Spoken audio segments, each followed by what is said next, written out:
on earth would Bob Nutting or anyone involved in the Pittsburgh management be in favor of a salary floor? Well, here are some answers on that front, because boy, does this get misconstrued. Good morning to you. Good Wednesday morning. I'm Dejan Kovacevic of DK Pittsburgh Sports, and this is Daily Shot of Pirates. Comes your way bright and early every weekday. If you're into football and or hockey, I also offer up daily shots of Steelers and Penguins right where you found this. It's rare to find anyone discussing the owner's last proposal before the Major League Baseball lockout and not getting all giddy, and I'm talking about nationally here, over the idea of forcing the Pirates and the Orioles and the Rays and whoever else to spend up to the floor. We'll show them. We'll make them compete. Okay, to an extent, that's accurate. To an extent, it's painfully accurate that the Pirates haven't spent all that they could under Nutting. I've been saying it for years. I've been writing it for years. It remains true. It's arguably truer than ever right now with where payroll is. However, the idea of a salary floor that forces teams to spend up as being some sort of finger wag to them is the total antithesis of what would actually occur. And here's why. I'm going to take you back to the owner's proposal that, by the way, was summarily rejected by Tony Clark and the union, the players. It had a $180 million salary tax threshold. So it wasn't a hard cap. It wasn't a you can't go over this or else, the way it is, for example, in the NFL and the NHL. It was a tax threshold. So if you cross that threshold, as a team like the Dodgers undoubtedly would, and can, by the way, that money that they spend over that gets taxed.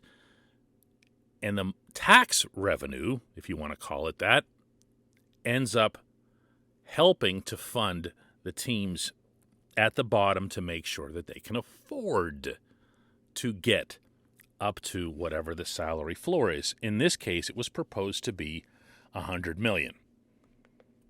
So which direction would be most draconian? It's hard to say, but if you count the number of teams that are under $100 million, you're looking at half of everyone in baseball. Whereas if you count the number of teams that are over the current threshold of $210 million, it's one. It's the Dodgers. The Yankees and Red Sox are just under it, and they'd have to make some adjustments to get under the new proposed threshold, but they could pull that off without any real difficulty. So what happens here? You're not going to have enough money coming from the Dodgers to fund everybody else. Well, the answer to that is simple as well. Every time a cap-type system has been put in professional sports, most recently and most prominently in the National Hockey League, roughly 2 decades ago, there's a grandfathering period. You don't have to be at $100 million by the next time you play, just like the Dodgers don't get punished the full way for being that far above the threshold in the first year. It's almost impossible for teams to adjust their rosters based on existing individual contracts and commitments to make that work. And I'll tell you what I mean right after this. This portion of Daily Shot of Pirates is brought to you by our friends at North Shore Tavern that's directly across Federal Street from PNC Park. It's home of Steak on a Stone, an eating experience, underscoring the word experience. The steak is brought to you partially cooked on an 800-degree stone, and you do the rest. It's a ton of fun, it's a great meal, and it's a baseball atmosphere like no other in Pittsburgh. North Shore Tavern, right across Federal Street from PNC Park. The reason you can't just snap a finger and make it underneath a certain threshold or above a certain threshold is that individual contracts remain honored through any kind of collective bargaining process. Whatever it is that the owners and players ultimately end up agreeing on, or whether the owners break the union or whatever it is, the individual contracts that have been signed must be honored. They are legal and binding.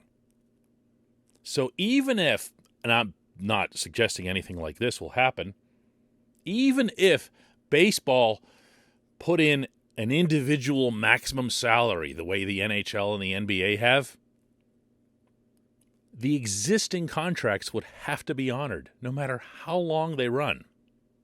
That's just how it goes. So to swing a whole roster in either direction is really, really hard. It's a mathematical challenge, even if you're trying just to do it hypothetically. So if you're looking at the Pirates roster and you say, all right, well, they've got to pay, at least a handful of guys. Yoshi's making a little bit of money now.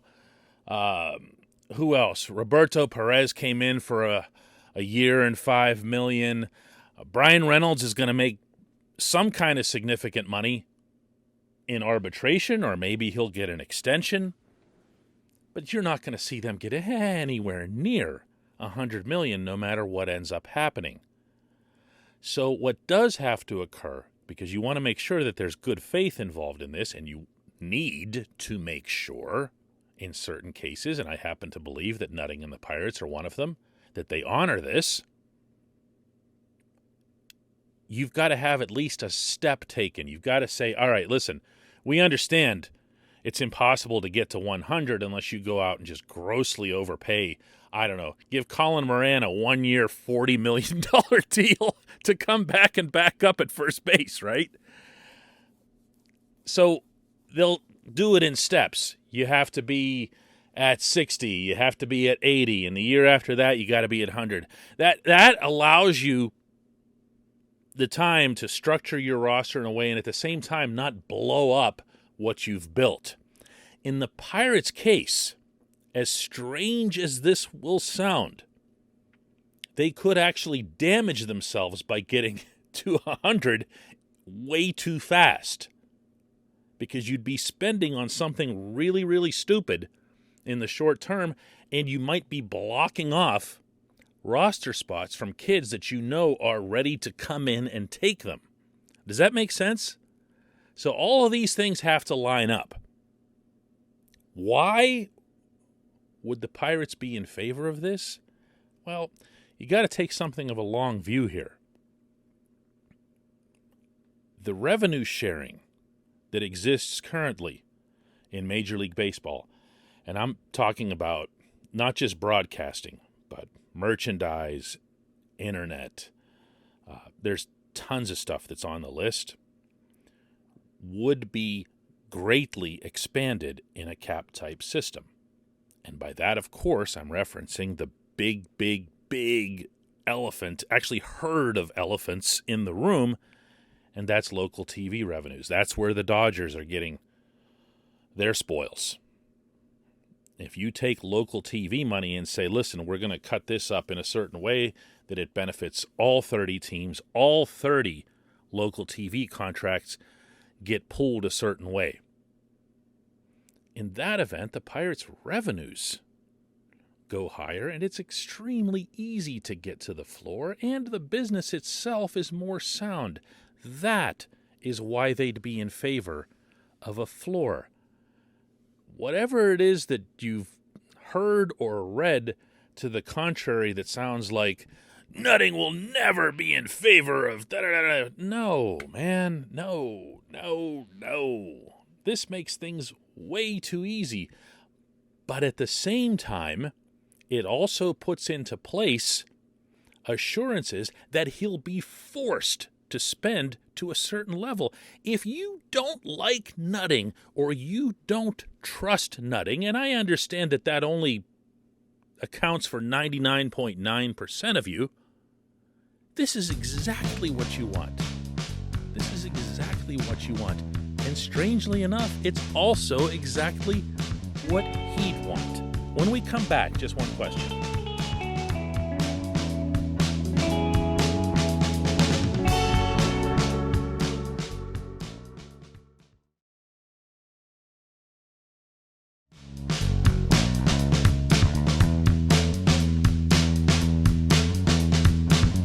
Welcome back. Time for just one question. Today's comes from John, who asks, in reference to yesterday's episode focusing on outfield or the lack thereof within the Pirates system, how come you never mention Matthew Fraser or Kanan Smith-Njigba when talking about potential outfielders? Those two guys are way farther along than Travis Swaggerty or Jack Suwinski.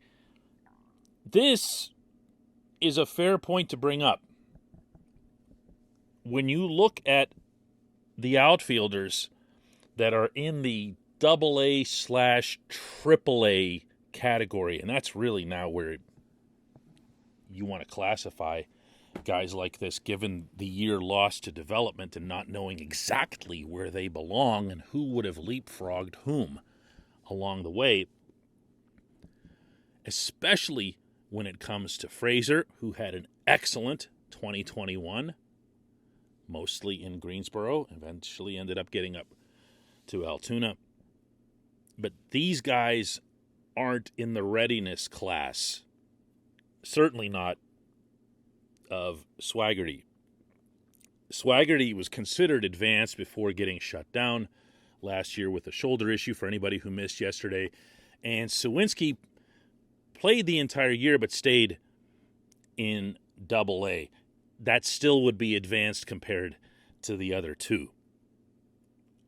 If I'm looking at who might leap up to try to address what you're bringing up here, I'm still basically throwing a blanket over the group, but the two guys that I mentioned yesterday remain at the forefront. All you need to know about how the Pirates feel, about how Ben Cherington, Steve Sanders, John Baker, and the whole crew feel about their outfielders is that Rodolfo Castro had an express lane pass from Altoona to Pittsburgh last year. No need to pass Indianapolis, no need to collect $200, just zip, zip, zip back and forth. Why? Because he was producing, because they trusted his maturity level, and he ended up, to some extent, particularly early with those 5 home runs in 5 games, rewarding them. But the real outlook here is that any of them could do it. Any of them. I mean, you notice that I also didn't mention Jared Oliva, who they have playing in winter ball right now and is doing okay down there. Oliva should have been in this mix all along. Just hasn't produced, especially when he's come to the majors. He's just done nothing. Nothing at the Pittsburgh level. And admittedly, few opportunities.